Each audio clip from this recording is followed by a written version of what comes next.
নায়িকা অঞ্জনা বাংলাদেশের চলচ্চিত্রের পাশাপাশি আন্তর্জাতিক অঙ্গনেও বেশ সুপরিচিত মুখ ছিলেন।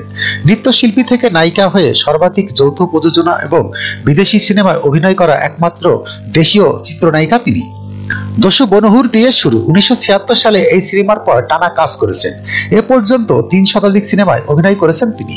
পরিণীতা ও গাংচিলে এ অভিনয়ে দুবার জাতীয় চলচ্চিত্র পুরস্কারও পেয়েছেন। এখন তেমন ভাবে চলচ্চিত্রে দেখা যায় না অঞ্জনাকে। শোবিজের বিভিন্ন অনুষ্ঠানে প্রায়ই তিনি হাসি মুখে হাজির হয়ে গ্ল্যামার ছড়ান তিনি। বর্তমানে এই তারকার অবস্থা এখন ভালো নেই। গুরুতর অসুস্থ হয়ে তিনি এখনো হাসপাতালে। অঞ্জনার অসুস্থতার কথা নিশ্চিত করেছেন তার ছেলে নিশাত রহমান মনি।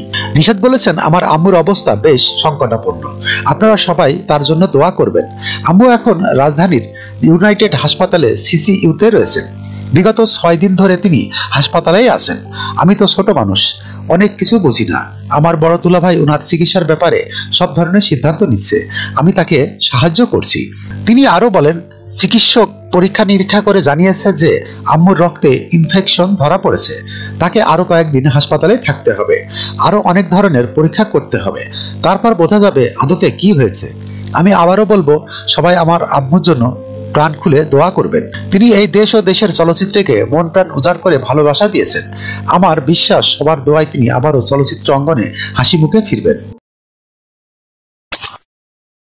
যখনকার খবর তখনই দেখতে চোখ রাখুন সুন 24 টিভিতে। চ্যানেলটি সাবস্ক্রাইব করুন।